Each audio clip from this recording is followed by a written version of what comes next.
Assalamualaikum warahmatullahi wabarakatuh. Salam dan bahagia. Saya Wici Utomo, calon guru penggerak angkatan ke-7 dari SMK Negeri 4 Bengkulu Utara. Dalam video kali ini, saya akan menjelaskan koneksi antar materi, kesimpulan dan refleksi modul 1.1. Yang pertama, kesimpulan dan penjelasan mengenai pemikiran-pemikiran Ki Hajar Dewantara. Kita tahu bahwa ada istilah trilogi pendidikan. Apa itu trilogi pendidikan? Yang pertama yaitu Ingarso Suntulodo, Ingmadjo Mangunkarso, Tuturi Handayani. Saya akan menjelaskan trilogi yang pertama, yaitu Ingarso Suntulodo, yang artinya di depan memberi teladan. Peran guru sangat besar dalam memberi teladan atau contoh kepada siswanya. Untuk itu, guru harus menunjukkan kapan saja, di mana saja, dalam memberikan teladan kepada siswanya. Sudah menjadi hukum alam, apa yang dicontohkan oleh guru tentu akan ditiru oleh muridnya.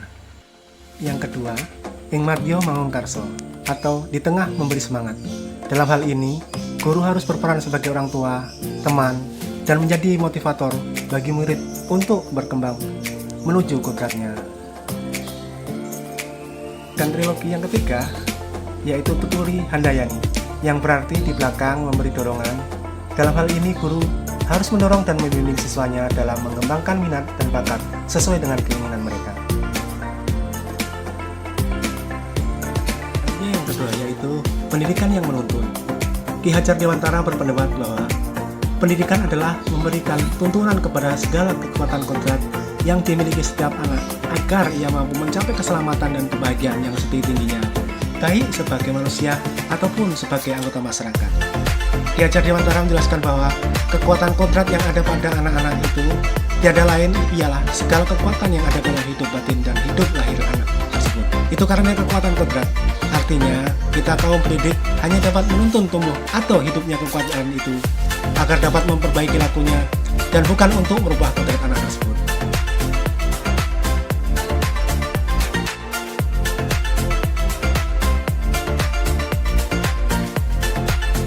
Yang ketiga, kodrat alam dan kodrat zaman.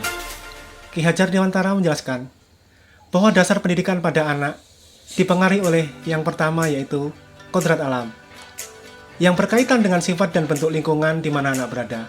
Misalnya, cara belajar anak di lingkungan perusahaan akan berbeda dengan anak pada lingkungan perkotaan. Dan sebagai guru tentu kita harus memahami perilaku, kebiasaan, dan keadaan dari anak tersebut karena mereka memiliki kodrat alam yang berbeda.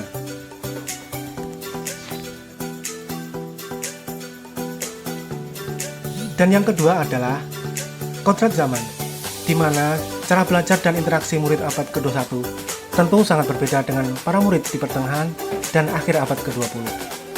Demikian pula dengan zaman yang terus berkembang dinamis, mempengaruhi cara pendidik menuntun para murid.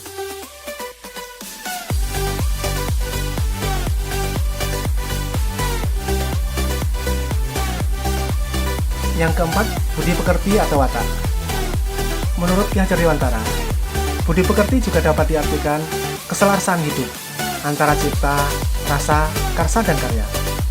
Budi pekerti dapat melatih anak untuk memiliki kesadaran diri yang utuh, untuk kemerdekaan dirinya sendiri dan kemerdekaan orang lain.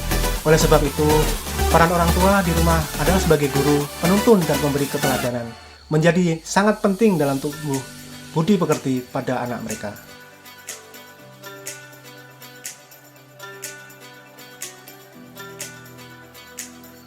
Selanjutnya adalah apa yang saya percaya tentang murid dan pembelajaran di kelas sebelum saya mempelajari modul 1.1.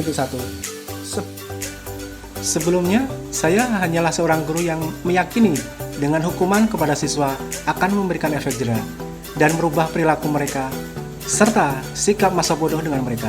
Yang kedua yaitu hanya transfer ilmu saja. Dan materi yang saya sampaikan hanya sesuai dengan keinginan saya.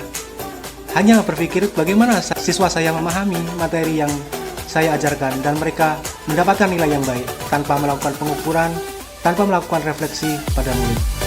Dan yang ketiga, guru sebagai sumber ilmu seperti Google. Maksudnya, jadi semua ilmu hanya guru yang memiliki, sehingga pembelajaran hanya berfokus dan berpihak pada guru saja. Siswa hanya melihat, mendengar, mencatat apa yang saya sampaikan tanpa menjelaskan topik dan tujuan pembelajaran. Yang keempat, tidak memikirkan bahwa pengaruh pendidikan pada anak juga dipengaruhi oleh kodrat alam dan kodrat zaman. Sehingga saya menganggap semua siswa itu adalah sama. Dan yang ketiga, apa yang berubah dari pemikiran atau perilaku saya setelah mempelajari modul ini? Yang pertama, bahwa siswa merupakan subjek, bukan objek pembelajaran. Siswa diberikan kebebasan untuk mengemukakan ide, kreativitas, dan inovasi yang mereka miliki.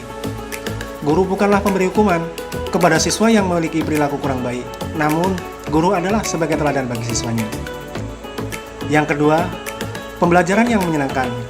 Kodrat anak-anak adalah bermain, sehingga pembelajaran yang mengkolaborasikan antara teknologi dan permainan akan membuat mereka nyaman dan tidak terbebani dalam pembelajaran. Yang ketiga, guru adalah panutan dan harus memberikan kebebasan mereka dalam menentukan pembelajaran yang membuat mereka merasa nyaman serta bisa menghadirkan budaya positif, merubah mindset bahwa pembelajaran yang selama ini berpusat pada guru harus dirubah menjadi pembelajaran yang harus berpusat pada murid. Selanjutnya yang keempat, yang dapat segera saya terapkan lebih baik agar kelas saya mencerminkan pemikiran Ki Hajar Dewantara adalah: yang pertama, mengidentifikasi siswa, apa keinginan mereka, minat bakat mereka, kemampuan dalam menyerap pengajaran. Selanjutnya, merancang pembelajaran yang menyenangkan dan berpusat pada siswa. Yang ketiga, menjadi teladan dan motivasi mereka dalam pembelajaran untuk mencapai cita-cita mereka. Melakukan pembiasaan para siswa yang berdampak pada budi pekerti yang baik dan sopan santun atau adab mereka. Demikian video saya ini. Terima kasih. Salam bahagia.